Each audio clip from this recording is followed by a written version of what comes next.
top 3 des meilleurs tireurs d'élite du monde de One Piece, et il n'est pas 3ème. Yasop est tendrement surnommé le chasseur, un titre venant de sa capacité à toucher 100 cibles en sentir. Attendez, 100 cibles en sentir? Ne serait-ce pas...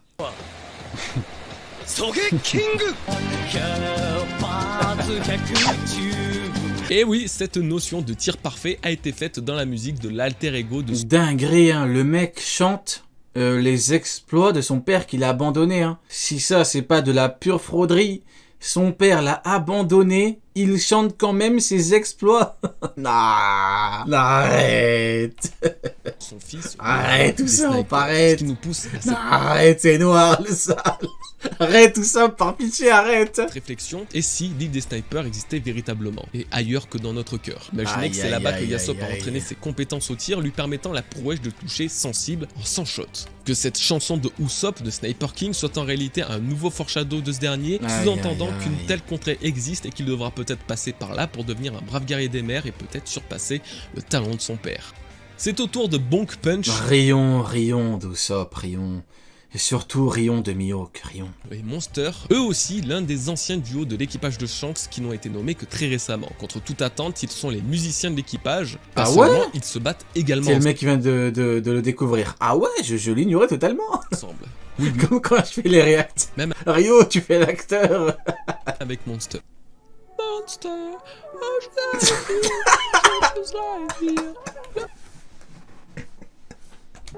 oh, Godaga. Désolé, pardon. Petite glissade. Du coup, Monster, malgré le fait que ce soit juste un singe, est aussi un puissant combattant de l'équipage. Il comprend les humains, il est doté d'une grande intelligence et surtout, il est prêt à mettre sa vie en jeu. C'est le singe le plus shonen de l'histoire des mangas, après les Saiyan et après Luffy. On passe à l'un des goths absolus de cet équipage, tout le monde le connaît, sa réputation égalerait presque son capitaine, Ben Beckman. Ah, il est là, Ben Beckman. Droit de... L'homme que tout le monde met bien au-dessus de tous les seconds Jonko parce qu'on a envie. On le met tous au-dessus, mais on n'a pas envie. Enfin, on n'a pas envie, on sait pas pourquoi, on dit pas pourquoi plutôt. Je me perds moi aussi. Le bras gauche de Shanks. Pas de grande surprise le concernant, si ce n'est qu'il est confirmé qu'il peut enduire du haki sur son fusil et ses balles, prenant ainsi mieux la réaction de Kizaru, pourtant détenteur d'un Logia apeuré face à Beckman qui le tenait en joue. Ça confirme également que les tireurs d'élite... Ah oui, on met Ben Beckman bien au-dessus de Marco parce que c'est évident, bien évidemment. Parce que c'est évident. Big up à Ben Beckman pour l'abonnement. Ah bah écoute, Ben Beckman, quel timing! Comme avec Kizaru. Dites-vous que Kizaru est tellement une fraude qu'il a attendu que Ben Beckman parte pour attaquer le sous-marin. Tellement que Ben Beckman lui a dit « Stop, tu fais rien, tu te la fermes et t'arrêtes de bouger la fraude. » Incroyable. Big up Ben Beckman, timing de ouf. Quel timing? Eh ben... Que Van Augure, Yasop ou même Usopp peuvent utiliser le haki l'armement pour augmenter les dégâts de leurs projectiles et ça donne donc une toute nouvelle team combat des snipers. Voilà, j'ai trop hâte de voir un clash de balles enduit de haki des rois. Oh, ça serait si improbable. Et justement, en parlant de haki des rois, rien n'est confirmé, mais à en juger cette scène dans l'épisode 1029 de One Piece, Ben Beckman pourrait posséder cette forme du haki. Après tout, si la plupart... évidemment que Ben Beckman est le plus fort des seconds, c'est évident. C'est évident, regardez, il a fait faire de brigands, c'est évident. Le premier commandant de Yonko le possède, tel on dirait que je me fous de sa gueule alors que c'était pas le but. Katakuri ou Zoro, il ne serait pas étonnant que l'un des plus puissants membres de l'équipage du Roux l'ait également. Information supplémentaire et absolument dispensable concernant Beckman, c'est un petit lover qui a beaucoup de succès auprès des femmes. Voilà, vous en fêtes absolument ce que vous voulez. En tout cas... Tiens, Ben Beckman, au lieu de s'entraîner pour être évidemment plus fort que tous les seconds, tu squattes avec la jante féminine, Ben Beckman. Bizarre Ben Beckman. Que ce soit dans le film ou dans le databook... Bon, de toute façon, c'est évident qu'il est le plus fort, donc arrêtez de faire semblant. Beckman est bien considéré comme un combattant de très haut niveau. Hongo est le docteur de l'équipage, en plus d'être particulièrement doué dans les sciences et la technique. On dirait que les postes ont été donnés au hasard. Genre lui, tu me dis médecin, on dirait pas du tout. On dirait pas du tout. L'autre, les musiciens, on dirait un bagarreur dans les pubs, là, anglais. Big up à Ben Beckman. Ben Beckman, attention à toi par contre, hein. Faut que tu t'entraînes au lieu de squatter que la jante féminine, hein. Attention à toi. Il faut que tu sois évidemment plus fort que tout le monde, hein. Attention Ben Beckman, hein. Il faut que ce soit évident. Il faut que tu sois tellement fort qu'on se dise tous, c'est évident, c'est évident. Très familier avec les armes qu'il semble pouvoir désassembler quasiment instantanément. Rien de plus le concernant. On passe à Building Snake, le navigateur. Building Snake. Il se bat avec ses 2 épées et jongle avec... Oh là là, 2 épées, encore un mec plus faible que Mihawk. En adoptant un style de combat basé sur l'acrobatie. Il aurait effectivement dû postuler dans l'équipage de Baggy, je crois qu'il s'est dans la grosse guilde. Sinon, dans la grosse guilde avec Mihawk, dis-le. Dis-le avec Mihawk. Son sujet. Contre toute attente, le Kiryu est le cuisinier de l'équipage de Shanks. Bien qu'il n'ait pas énormément de succès auprès de la gente féminine, contrairement à Ben Beckman, c'est un mec toujours joyeux et souriant qui est également... Voilà, regardez, malgré sa corpulence, ses puissantes jambes le rendent extrêmement agile. Regardez, c'est vraiment... Quand on vous parle de schéma, c'est pas pour rien. C'est comme Jose. Comme par hasard, lui, c'est l'équivalent de Jose. Corps imposant. Pourtant en vitesse de ouf. Même Crocodile, qui vante jamais personne, Crocodile. Crocodile, c'est pas un mec qui vante les gens. Il a dit, quelle vitesse à Jose. Pareil, à tous les coups, force offensive de ouf, comme Jose. Schéma parfait, les schémas, bordel.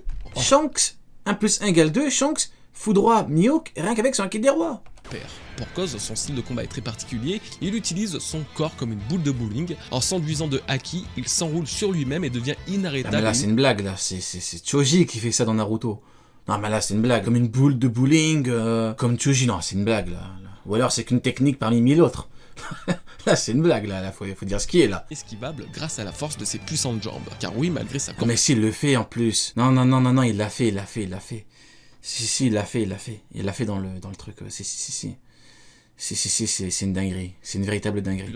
Le Kiryu est d'une agilité absolument surprenante. Howling Gab, la bête... C'est tellement de singerie, c'est tellement du Choji que je me dis, ouais, c'est une singerie. Hein. À tous les coups, c'était pour pas nous balancer ces techniques. Hein. Je refuse de croire que le mec ne combat qu'avec ça. Non. Là, on dirait l'équipage de Barbe Noire quand ils ont achevé Barbe Blanche. Il y avait que des coups d'épée et tout. En vrai de vrai, ils ont tous des techniques. C'est très bien. De l'équipage possède un pouvoir des plus surprenants, à la fois dévoilé dans le film et davantage précisé dans le databook. Il est capable de tirer une sorte de rayon laser de sa bouche pour découper ses ennemis. Alors comment il fait ça reste un mystère. Il n'est pas précisé si c'est une aptitude de son fruit du démon ou même d'une éventuelle rayon avec sa bouche. Dans l'univers de un rayon avec sa bouche, c'est pas une dinguerie quand même. Le mec a un rayon avec sa bouche, c'est censé être un fruit ça. Ça reste toutefois un pouvoir assez dévastateur. Malgré son apparence, il est également considéré comme très gentil. J'avoue qu'ils ont vraiment du flow tous, hein, des bonnes têtes de pirates. Je suis un expert en chara-design, mes amis. C'est moi regarder un petit peu. J'aime bien. Mais sans pour autant être hideux, Oda il a vraiment bien géré leur chara-design. Mais... C'est un pacifista, quoi. Et bien sûr, le plus charismatique de tous reste... Non, moi je vous le dis, hein, Shanks, à tous les coups, à la fin, il va te faire un truc comme Netero.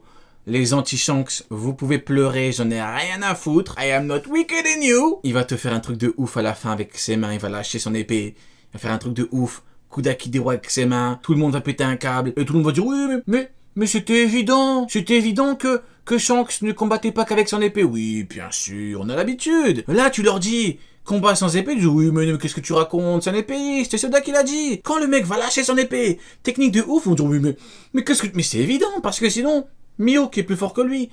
On a tellement l'habitude que maintenant on n'y prête même plus attention. Vous vous ridiculisez, mais en permanence, c'est catastrophique.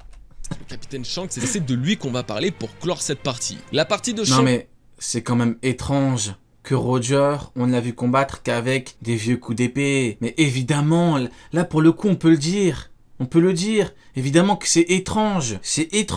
Mais le problème c'est que des gens, actuellement tu leur dis que normalement c'est censé être évident que c'est étrange. Ils vont te dire non, c'est complètement faux. Et après ils te diront oui mais écoute, attends, entre nous, c'était évident. Le roi des pirates, combattre que comme Mihawk. Oui, bah oui, le spectacle doit continuer, hein. Dans ce databook est particulièrement intrigante, on va pas se le cacher. Ouais, c'est comme avec le Haki des rois contre Rokugyo, le coup d'Haki des rois en Bluetooth. Tu dis ça, tu t'avais dit ça au chapitre 1030, et t'aurais dit mais qu'est-ce que tu racontes, le Haki des rois, c'est pour faire tomber dans les pommes des mecs faibles. Bah oui, bah évidemment. Et révèle plus sur la nature de ses pouvoirs que tous les databooks originaux publiés jusqu'à présent. Puissant utilisateur du Haki des rois, Shanks est appelé le tueur de l'observation car il empêche ses ennemis de voir l'avenir en contrôlant sa... Alors, tueur du Haki de l'observation ou tueur du Haki? Bon, partons du principe qu'ils disent Haki HDO. Je sais pas si c'est un troll par rapport à Mihawk, mais de vous à moi, je trouve quand même hilarant que Mihawk ne soit pas dans le film. Alors, on peut me dire oui, t'abuses, j'en ai rien à foutre, I'm not wicked in you. Il est pas dans le film. Soi-disant, Mihawk aurait donné une carrière à Shanks. Alors là, il est même pas là. Le mec qui a soi-disant donné une carrière à Shanks, il est même pas présent, personne n'en parle, le mec c'est personne. Le mec c'est absolument personne. Bizarre. C'est bizarre, c'est bizarre. Propre respiration. Également, il utilise son épée enflammée pour combattre et punir ses adversaires. Bon, quel est le fuck? D'abord, concernant son titre de tueur de l'observation. C'est un petit peu flou, mais si Shanks parvient à brouiller la vision de l'avenir de son adversaire en contrôlant son propre corps, c'est peut-être car le haki d'observation se base essentiellement sur la lecture des mouvements. Non mais en fait, là, si on parle sérieusement, Shanks, quand on nous dit que le mec est un tueur de HDO, c'est clairement pour nous dire que le mec est trop cheaté. Si tu prends les faits, quand tu vas dans la technique, tu te dis, Shanks, lui, il a un HDO certainement très développé. Il te brouille ton HDO à toi. Comment tu peux le toucher? Comment tu peux le toucher concrètement? Comment tu fais pour le toucher? S'il te brouille ton haki alors que lui, son HDO est actif. Mais il est trop cheaté. Le mec, on peut dire les termes, il est quasiment intouchable. Faut dire, là, il est quasiment intouchable. Il est beaucoup trop fort. Techniquement, c'est une singerie. C'est une singerie. Et des intentions. En gros, Shanks ne laisserait paraître aucune faille. Son calme et son self-control rendraient... Sans HDO, t'es finito, hein. Sans HDO, t'es complètement finito. À haut niveau, comment tu fais? C'est trop grave. Et la voix de son cœur quasiment indétectable, perturbant ainsi... T'aimes trop Shanks? Je suis dans le factuel. Après, si je dis quelque chose, on est dans les lives des faits. On parle le langage des faits. Si je dis un truc qui n'est pas factuel, on me le dit directement. Et là, personne ne me contredit parce que ce sont des faits. Comment veux-tu contredire Genre, je te dis, il a des cheveux rouges. C'est vrai ou c'est faux? C'est vrai. Tu vas me dire quoi? Non, il a des cheveux jaunes? Bah non. C'est rouge. Je pense pas que j'aime trop Shanks, non. Je pense que je parle langage des faits, et le langage des faits est avec Shanks. Le grand maître de haki. C'est peut-être pourquoi nous le voyons nous-mêmes jamais arriver. Sur Marineford par exemple, lorsqu'il a apparu en plein milieu de la... Par contre, Oda aime trop Shanks. Oda aime beaucoup Shanks, c'est à fait. Oda l'aime beaucoup. Bataille à la surprise générale. Il aurait simplement... Vous croyez vraiment que Oda va écrire dans son manga, va montrer l'équivalent d'un Mihawk qui va dire à Shanks je suis plus fort que toi, ou un Shanks qui dit à Mihawk I am weaker than you. C'est impossible, c'est inconcevable. Détectable. Car oui, une personne aimée du haki, elle aimait une nature qui peut être bonne ou mauvaise, comme lorsque Zoro, Luffy et Sanji ont senti l'aura d'une bête sauvage alors qu'il s'agissait de caribou. Shanks lui ne donnerait volontairement aucun souffle, aucune présence, aucune voix intérieure et serait un signe de très grande maîtrise de son corps et de son esprit, ainsi que de son haki. Qu'en est-il alors de son épée enflammée? D'où provient-elle? S'il est difficile de se représenter... Encore une fois, bizarre, une épée enflammée, d'où sort le feu? Très étrange.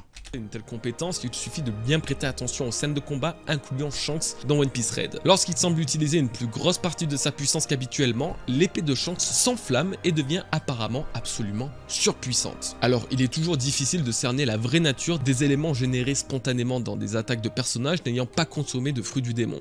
Cependant, j'ai des raisons de penser que ce feu ardent et spécial invoqué sur la lame de Shanks soit directement lié à l'utilisation exceptionnelle de son haki des rois. Et vous savez quoi, c'est Zoro qui m'a fait penser une telle chose. En effet, après avoir éveillé sur haki des rois et avoir été capable de l'enduire sur ses lames, c'est un effet vert enflammé qui se dégage de ses armes. L'explication serait ici, Shanks est un véritable maître du haki, peut-être le meilleur utilisateur de tout l'univers de One Piece. Le meilleur en termes de haki, vous vous rendez compte que le mec c'est le meilleur en haki et il te brouille ton haki, c'est trop cheaté, mais quand est-ce que les gens comprendront que ce mec là actuellement en 1 contre 1, comment tu veux le combattre? Comment tu veux le combattre correctement? Et encore en plus, de mémoire, on l'appelait tueur de haki, surtout à l'époque.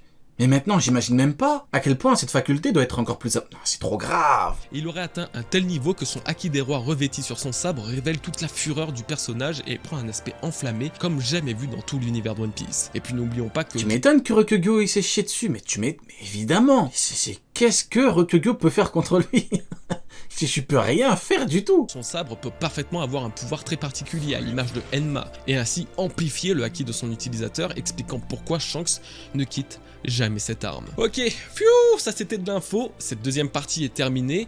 Écoutez, c'était pas mal du tout, j'ai bien aimé. Hein. Bonne vidéo sur Shanks. On retiendra que Shanks est un véritable patron et qu'actuellement c'est très voire trop compliqué de pouvoir le combattre en 1 contre 1. Qu'on lui ramène un mec qui est capable de bien le combattre en 1 contre 1, très compliqué. Hein. Te bloque ton haki, il utilise son haki des rois, rien qu'à coup de haki des rois, tu vois flou.